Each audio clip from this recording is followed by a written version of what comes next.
बिहार की सियासत में निशांत कुमार की राजनीतिक एंट्री को लेकर काफी ज्यादा कयासबाजी लग रही है कि निशांत कुमार जल्द ही राजनीति में कदम रखेंगे। ना सिर्फ कदम रखेंगे बल्कि अपने पिता नीतीश की विरासत को भी आगे लेकर जाएंगे।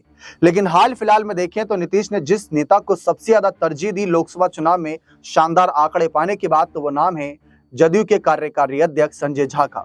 जी हाँ, चर्चा यही है कि अगर कल को निशांत राजनीतिक तौर पर कदम रखते हैं तो सीधा अपनी पार्टी के अध्यक्ष नहीं बल्कि शुरुआत कार्यकारी अध्यक्ष से कर सकते हैं। संजय झा को हटाया जा सकता है। ये कयास क्यों लगा रहा हूं, उसके पीछे के कई कारण हैं। अगर हम अन्य राजनीतिक परिवारों में देखें जो अभी फिलहाल मौजूद है, उसमें अगर हम लालू यादव की आरजेडी पार्टी का जिक्र करें तो आरजेडी में लालू यादव खुद अध्यक्ष हैं और अपने बेटे तेजस्वी को कार्यकारी अध्यक्ष बना रखा है। ठीक उसी तरीके से अगर हम झारखंड की राजनीति में झारखंड मुक्ति मोर्चा पार्टी, जो जेएमएम पार्टी जो परिवारवाद की तरफ है, अगर उस पार्टी की बात करें तो वहां पर शिबू सोरेन अपनी पार्टी के अध्यक्ष हैं और कार्यकारी अध्यक्ष जैसा कि आपको बताया हेमंत सोरेन। ठीक उसी तरीके से चर्चा यहां पर भी यही हो रही है कि अगर कल को निशांत भी आते हैं तो निशांत को एकदम से ही अध्यक्ष पद के लिए आगे नहीं किया जाएगा, कार्यकारी अध्यक्ष पद से शुरुआत हो सकती है। कई नेताओं की मांग है। सांसद कौशलेंद्र का साफ कहना है कि निशांत को आगे लाना चाहिए क्योंकि उनका जो दूसरों के प्रति आदर सम्मान सत्कार करने का तरीका है वो जनता को काफी भाएगा और जनता के भाने से पार्टी को फायदा होगा। अब संजय झा को मैंने टारगेट पर क्यों लिया, इसके पीछे का भी कारण बता दूं। हाल ही में आरजेडी और कुछ विपक्षी नेताओं ने कहा कि संजय झा जो है आरएसएस और बीजेपी की भाषा बोलते हैं, जो बीजेपी कह देती है वो करते हैं। जब डेलीगेशन भेजा गया था विदेशों में तो संजय झा को आगे भेजने पर भी सवाल उठाए गए थे। चर्चा तो काफी हो रही थी संजय झा की भूमिका को लेकर। राबड़ी देवी भी सीधा आरोप लगा चुकी हैं कि ये सब बीजेपी की भाषा बोलते हैं, ये सब कहीं ना कहीं नीतीश की पार्टी को अंदर ही अंदर खोखला कर देंगे।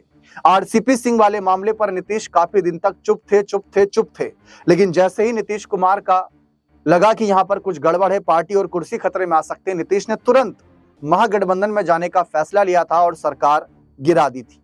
जब बाकी राज्यों से, जहां राजस्थान मध्य प्रदेश जैसे बड़े राज्यों से हमें लग रहा था कि वहां मिशन लोटस चलाए जा रहे हैं, तो यहां बिहार में नीतीश ने बीजेपी को जो साथ मिलकर सरकार बनाई थी, 43 विधायक होने के बावजूद भी बनाई भी सरकार गिरा दी थी।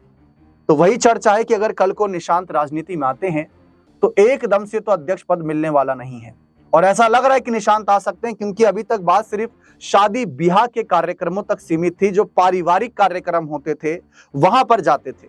लेकिन हाल ही में रिवर गोमती जो फ्रेंच को लेकर खबरें आई, वहां पर पहुंचे तो लगा कि राजनीतिक शिरकत कर रहे हैं अब निशांत।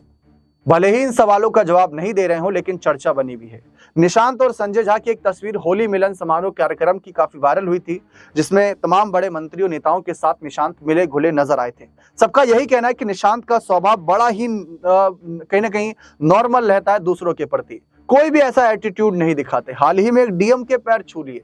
अब देखिए, पैर छूना तो बहुत आदर सत्कार की बात है, छोटों को बड़ा का आदर ऐसे ही करना चाहिए, लेकिन राजनीति में ऐसा बहुत कम देखने को मिलता है। राजनीति में खबर कैसी आती है कि इस विधायक ने इस डीएम को हड़काया, इस मंत्री ने इस डीएम को हड़काया, लेकिन वहीं मुख्यमंत्री के बेटे ने डीएम का पैर छुआ, इसीलिए खबर बहुत खास बन गई थी।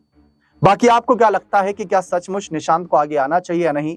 क्योंकि जेडीयू के ही विधायक गोपाल मंडल का बयान था कि अगर निशांत आगे नहीं आए तो जेडीयू में दो फाड़ हो सकती है, जेडीयू में कोई किसी की नहीं सुनेगा, जेडीयू खतरे में भी आ सकती है। अपनी राय कमेंट सेक्शन में अवश्य दीजिएगा। इस मसले पर बहुत बहुत शुक्रिया।